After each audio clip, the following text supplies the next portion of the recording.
Okay, so in the last video, we saw how highly charged positive ions with a high charge density, such as the magnesium ion here, okay, high charge density, they are capable of distorting the shape of negative ions.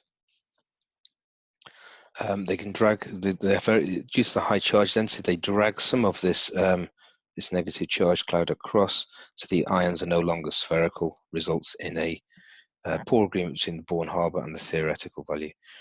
And this comparing the two values, comparing the Born-Haber and the theoretical value, gives us an idea of the type of bonding that's going on in the lattice. Is there any covalent character? Okay, so let's look at what sorts of ions are good at polarizing. Okay, so which ions polarize other ions, and which ions are polarized?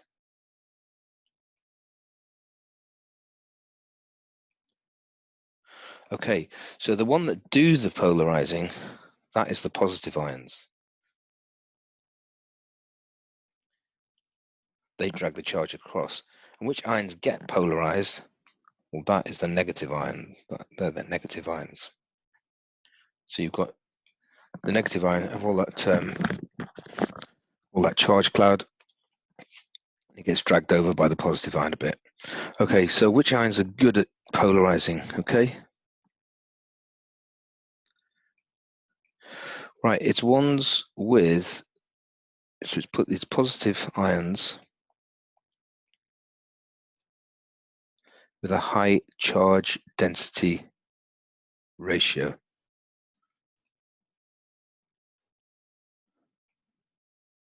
High charge density, high charge density. What I'm talking about. I was going to say high charge to volume ratio, high charge density.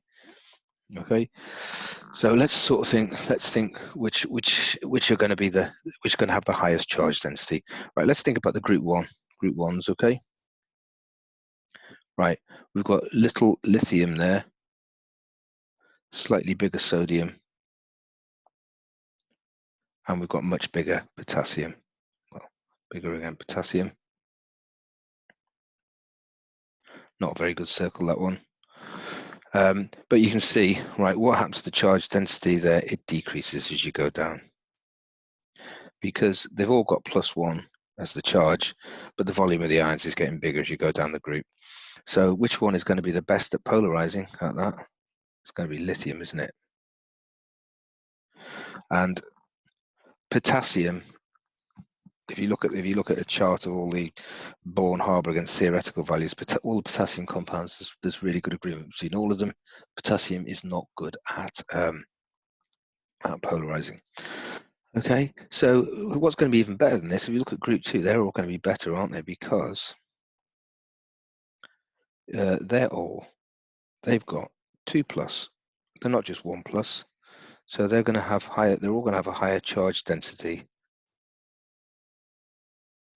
than group 1.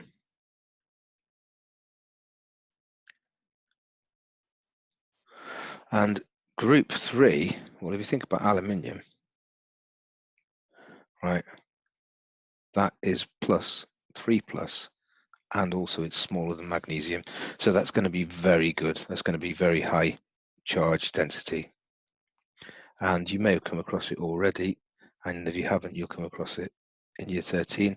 But aluminium chloride, for example, isn't ionic, it's completely covalent, right? So aluminium chloride, it doesn't exist as ions, and you can tell that if you get solid aluminium chloride, you melt it, it won't conduct electricity, there's no ions in it, it's purely covalent, yeah?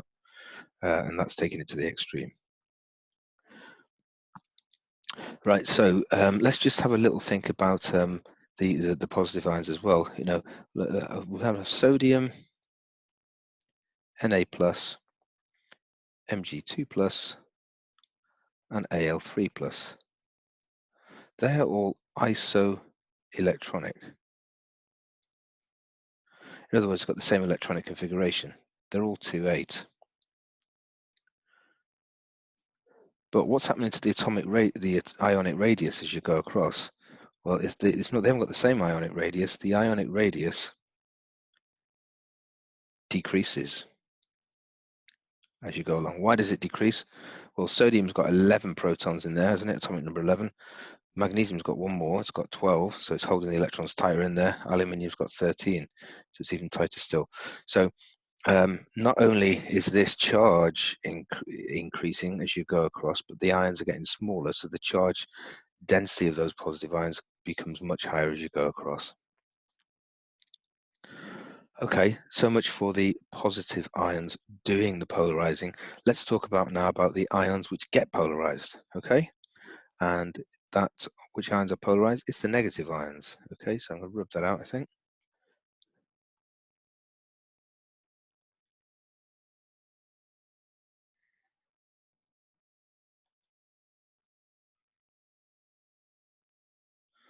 Okay, let's think about the negative ions. Which are the easiest negative ions to polarize? So let's have a look at our halide ions. Okay, so we've got fluoride, F minus, a fairly small ion. The chloride is going to be bigger still, and the bromide even bigger, and iodide would be the biggest of all. Now, which one is going to be the easiest to polarize? Well, it's going to be, they get easier to polarize as you go down.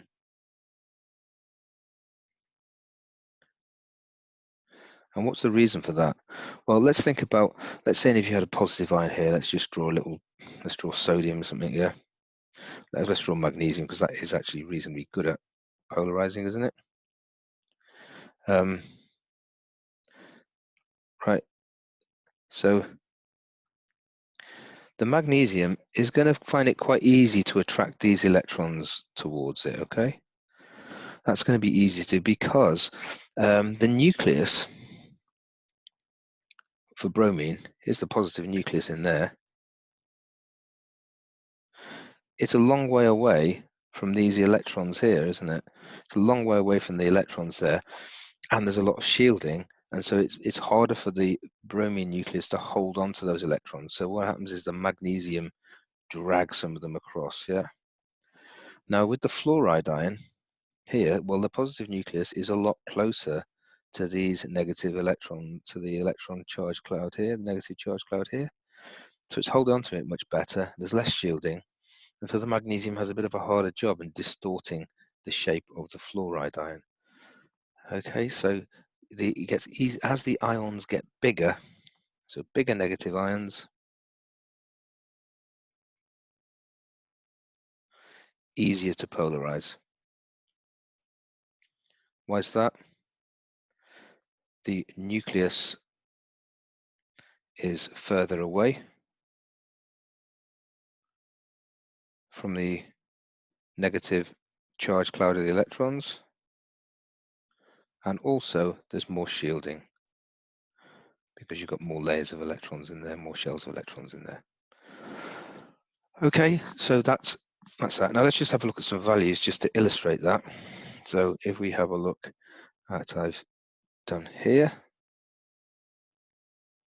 Right, so we're looking at, oh, I've got all the formulae wrong there, haven't I? MgF222. Yeah. So here we're looking at what's the in this block here. We're looking at magnesium ions, 2+. Okay, and they are going to distort the halide ions. So let's look at the values here. Well, you can see the agreement in magnesium fluoride, it's not bad. Okay. The agreement here in magnesium chloride is not that brilliant. It's like 200 lower, isn't it? And here in magnesium iodide, it's a lot lower. It's 400. The theoretical is 400 lower. Okay, so you can see that what's happening, this shows us as the agreement, it gets worse.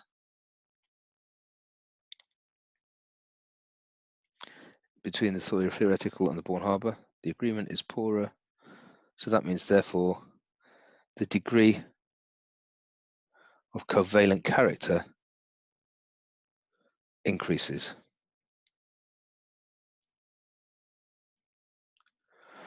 As the negative ion gets bigger. Now, right, let's just, and then this table here, well, I'm going to compare now the sodium, the situation of the sodium to the situation with the magnesium. So here's our Na plus, and as we know, the charge density is, it's going to got lower charge density than the magnesium. So if we look at the agreement in sodium fluoride, it's almost spot on, yeah. Sodium chloride, not far off either. If you look at magnesium fluoride, you know, compare that, yeah, it's much poorer, isn't it? And magnesium chloride even poorer still. And that's because the sodium ion isn't as good at causing polarization as the Mg2 plus ions there. So that those two tables shows one, higher charge, more highly charged positive ions are better at causing polarization, and two, larger negative ions are easier to polarize. Right, before we finish off this video, let's just have a quick look at a table of atomic radiuses, radii, which I've got here. Right, so you can see that there. Now, right, so if you look for example, if you look at the potassium there, right, we're interested in the grey circle, right? The grey circle is the ionic radius. The blue is the atomic radius. Now, and you can see the atomic radius for potassium is bigger than the ionic radius. Well, why is that? Because potassium is, the atom is 2881. It's going to lose an electron, K plus, so it's losing, it's got less shells, so it's obviously going to be smaller. And let's have a look at a few trends there then. So as you go across, let's look at period 3, which we mentioned before. Right, sodium, they're isoelectronic. So sodium is 288, magnesium is 288, aluminium is 288. But the ions get smaller as you go across because the nuclear charge increases. If you look at period, let's have a look at it as you go down the groups. Not surprisingly, the ionic radiuses get bigger because you've got another shell. Let's have a look across here. The transition metals, okay? Now the general trend as you go across is the ionic radiuses are getting smaller, and you'd expect that because the number of protons in the nucleus is increasing, holding the electrons on more tightly. But what you might be surprised with the transition metals is that they really have pretty small. Look at those. Look at the radii of those. They're pretty small compared to the group 1 and group 2. That's group 1 and group 2. Transition metals, and we do this later on in year 13. Transition metals, they tend to be transition metal ions. They've got high charge density, and that means that a lot of transition metal compounds, we've always thought was metal compounds are ionic, but a lot of transition metal compounds have considerable covalent character, and some of them are completely covalent. So I know, for example, if you look at like titanium oxide, yeah, TiO2, it's not really ionic at all. It's giant covalent, okay, and that's we'll have in year 13. Second half of year 13, look at that in more detail. Another thing I'd like you to have a look at is up here. Look at this hydrogen, right? Now you can see that the hydrogen, look, the grey bit is the atomic radius, and the dark grey is the ionic radius. And don't forget, right, so the hydrogen ion is bigger than the hydrogen atom, and that is of course because they're talking here about the hydride ion, because there's no such thing as an H plus ion, is there really? It's H3O plus, because H plus ion, that would just have no it would have no electrons at all. Yeah. Okay, so let's leave that there.